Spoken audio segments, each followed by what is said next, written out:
Stop apologizing for growing. Yes, you heard that correctly.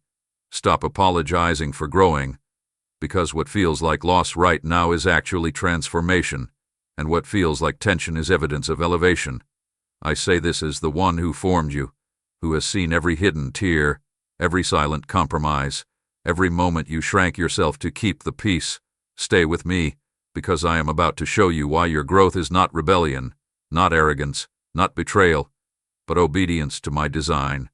And by the end of this message you will understand why shrinking was never humility and why expansion is holy. You have been saying sorry for becoming stronger, sorry for setting boundaries, sorry for thinking bigger, sorry for no longer tolerating what once drained you. And I ask you, who taught you that maturity requires apology? Did I? When I planted a seed in the earth, did I command it to remain buried so the soil would not feel disturbed? When a child grows into adulthood, do I instruct them to apologize to their childhood clothes because they no longer fit? Growth is not a crime. It is a covenant process. I designed you with the capacity to evolve. Every lesson you survived, every heartbreak you healed from, every discipline you embraced, these were not accidents. They were alignments. Yet somewhere along your journey, you began confusing comfort with calling. You started believing that keeping others comfortable was more important than becoming who I shaped you to be. But hear me clearly.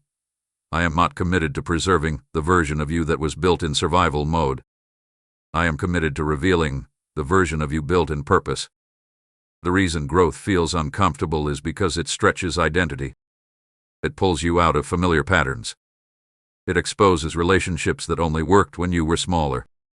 And when people say, "You've changed," they are often mourning the access they once had to a version of you that tolerated less respect, less vision, less truth. But I did not breathe my spirit into you so you could remain digestible to everyone. I formed you with depth. I allowed pressure so you could develop resilience. I permitted pruning so you could produce fruit. And fruit does not apologize for ripening. You call it losing people, but I call it repositioning. You call it outgrowing spaces, but I call it graduation. You call it being misunderstood, but I call it becoming distinct. If your heart is still humble, if your intentions are still pure, if your desire is still to walk in integrity, then your growth is not pride, it is progress. The version of you that once accepted crumbs cannot carry the table I am preparing. The mindset that once feared rejection cannot steward the influence I am cultivating. So why would you apologize for becoming capable of handling what you once prayed for? You asked me for strength, and now that you are stronger, you feel guilty. You asked me for wisdom, and now that you speak with clarity, you feel exposed. You asked me for elevation, and now that you are rising, you feel pressure to shrink. But I am telling you, do not dishonor your prayers by apologizing for their answers. Growth is evidence that I am still working on you. It is proof that you did not stay stuck in bitterness, that you did not let pain define you, that you chose refinement over resentment. And as you begin to accept that your expansion is sacred, you will need to understand something deeper. Not everyone who was comfortable with your past will celebrate your progress, and that tension you feel is not a sign to retreat, but a signal that you are stepping into alignment with me. Listen to me closely. The discomfort you feel when others react to your growth is not a warning to shrink. It is confirmation that you are stepping beyond the limits they placed on you. When you begin walking with new confidence, when your voice becomes steadier, when your boundaries become clearer, when your standards rise, some will look at you as if you have betrayed them. They will say you are different, and they will not mean it as a compliment. But I ask you, was I shaping you for their approval or for your assignment?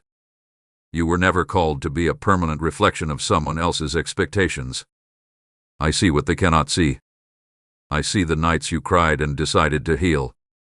I see the discipline you chose when comfort tempted you. I see the prayers you whispered when no one applauded.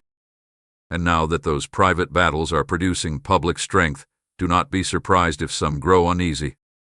Your elevation exposes what others refuse to confront in themselves. Your courage reminds them of the risks they never took. Your boundaries highlight the access they once enjoyed without accountability. but their discomfort is not your guilt to carry. I alone search your heart. I alone weigh your motives. If your growth is rooted in humility, in integrity, in a desire to live truthfully, then stand firm. Do not twist yourself back into smaller shapes just to remain familiar. Even when I walked among humanity, maturity was misunderstood. Familiarity often resists transformation. But misunderstanding does not cancel purpose. Let them adjust to the new you. Let them take time to see what I am doing. You are not required to over-explain your evolution. You are not required to apologize for clarity. You are not required to seek permission to obey what I have placed in your spirit. Peace does not come from pleasing everyone. It comes from alignment with me. And if alignment costs you certain circles, trust that I am refining your environment as I refine you. The version of you that needed constant validation cannot step into the influence I am preparing. The version of you that feared rejection cannot carry the authority I am forming. So when resistance arises, remember this: you are not on trial before people. You are being shaped before me. And what I am shaping in you is necessary for what comes next. Amen. And now understand this: the future you keep praying for cannot be entrusted to the version of you that refuses to grow. I am not changing you randomly. I am preparing you strategically. Every shift in your mindset, every boundary you strengthen, every habit you refine, every layer of insecurity you shed is part of positioning.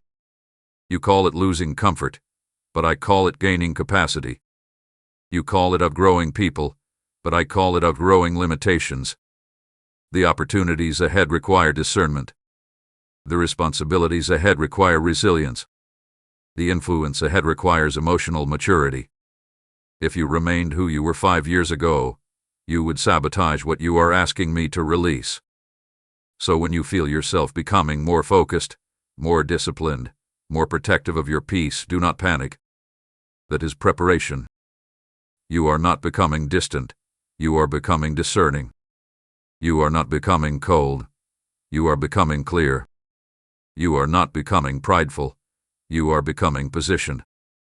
Growth will cost you certain comforts. It may cost you constant validation. It may cost you being fully understood by everyone around you. But what it gives you is alignment with destiny. And destiny is never handed to a stagnant spirit. I would rather stretch you than leave you small. I would rather refine you than let you remain fragile. I would rather reposition you than let you stay where your potential decays. Stop apologizing for becoming who I am shaping. Stop shrinking so others can feel tall beside you. Stop dimming the wisdom I am increasing inside you. You prayed for elevation, and elevation requires expansion. You prayed for impact, and impact requires growth. You prayed for doors, and doors require readiness. The next version of you is not optional. It is essential. Walk boldly into it. Trust the transformation. Embrace the stretching. I am not finished with you, and what I am building will justify every uncomfortable season of growth. Amen.